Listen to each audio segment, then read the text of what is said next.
So if buying a house feels impossible for you in 2026 for you, so it's probably because you are doing it wrong. So for many years, there has been a lot of advice: finish school, get a job, save for a down payment, then buy a house of your own. But the house market is changing rapidly, and according to a report from the Canadian Mortgage and Housing Corporation, and even coverage from CNBC, CBC News, the housing affordability remains one of the biggest issues facing Canadians today, and this is because prices of property are rising like rapidly. So interest rates also have changed a lot, and many buyers feel locked out of the market. But here's the thing: so smart buyers are adapting. They are adapting to new style of house hacking, and they are constantly finding a new way to make home ownership work. So in this video, I want to share 3 ways people have hacking the house market in 2026. So if you are living in Newfoundland uh, or Atlantic Canada, so this video will actually work for you. And these strategies might actually even work better here because this is where I'm shooting this video from. And the hack number 1 is multi-generational living. So this is the first strategy, and I'm going to be talking about. And yeah, in fact, this is becoming one of the fastest growing housing trend in Canada. Across the country, more families are deciding to buy homes together instead of buying separately. So this means parents, adult children, and sometimes even siblings are pooling their resources together to buy one large property. So you might have multiple incomes contributing to the mortgages. So instead of one person trying to qualify for the large loan, so 2 or 3 people uh, incomes make it much easier, like husband and wife or parent with the children. So that actually is working right now. And so this trend has been discussed in national medias like global news and CTV news, where they talk about families adjusting to affordability challenges in Canada and how are they doing it. So but what's interesting is this: in many cultures around the world, multi-generational living has always been normal. So families live together under one roof. So this is not a new idea where I come from. Even in Nigeria, we see families live together. So but what's new is that people are now seeing it as a financial strategy. So instead of paying rent in different places, so families are combining their resources together and building equity together. So this is actually one of the best strategies to do in 2026. So there are also lifestyle benefits. Grandparents can help with childcare, and families can support each other, and even people are able to afford larger homes than they could afford on their own. So this way, you're able to afford like a very big property. So, and also in places like Toronto, Vancouver, sorry, they call it Toronto. So in places like Toronto, Vancouver, so this strategy is almost necessary because housing prices are very high there. So but here in Newfoundland, multi-generational living can actually be a very smart long-term strategy, and this is because housing prices are still more accessible compared to other parts of Canada.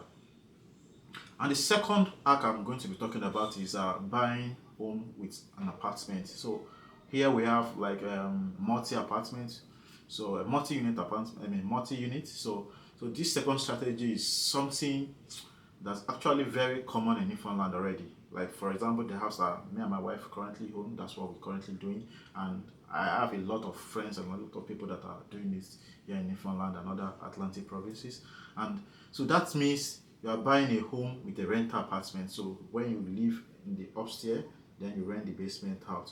Or sometimes you live in the basement and you rent out the main unit. So this are often called, this style is often called 2 apartment homes. So it has a basement suite or an in-law suite. So basically, the house has 2 separate living spaces. So one unit is where you live, like I've said, and the other unit is being rented out and is assisting you in paying the mortgage. So this way, the load is not too much on the house owner. And this is where strategy becomes very powerful because the rental units can also even generate income for you sometimes. So let's say your mortgage is like 2,200 per month, And if your apartment rents the basement for like maybe 1.5 or 1.2, so the rent income significantly reduce your housing cost. The rental income significantly reduces your housing cost. And in many cases, the tenants is helping pay a large portion of your mortgage. So, and many lenders in Canada actually recognize the rental income when assessing your mortgage application. So, and that means that income from the apartment can sometimes help you qualify for a larger mortgage if put into constitution. This is what I personally do when I was buying my first house with my wife.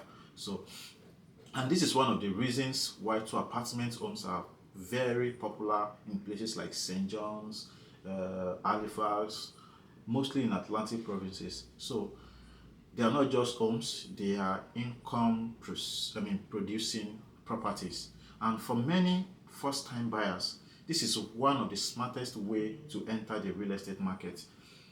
I kid you not. So the third one I'll be talking about today is you think like an investor. So if you think like an investor, it makes it a little bit easier for you. So it's about changing your mindset, and instead of thinking about real estate only as a place to live, you start thinking as real estate as like the way an investor think about it. And basically, many people approach buying a home like this. They ask, what is the smallest house I could afford?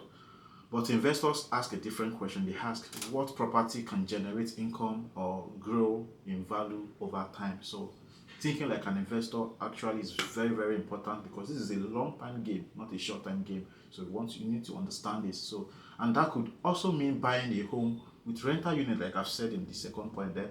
And it could also mean that buying a house in the area that is actually developing. And it could also mean like buying a property that has potential to create additional income in the future. So real estate has historically been one of the most reliable ways for families to build long-term wealth. But the key is buying strategically, not just running into it.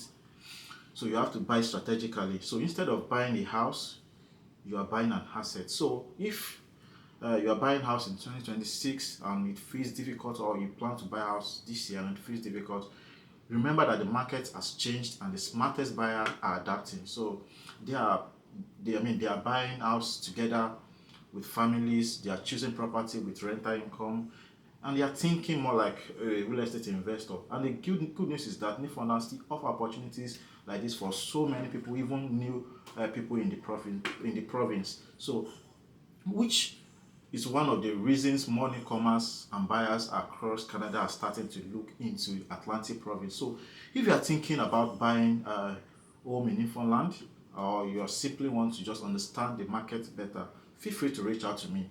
I'm always open to have a very meaningful conversation and help you explore your options. So this is Felix, your favorite Newfoundland realtor, and I'll see you in the next video. Thank you.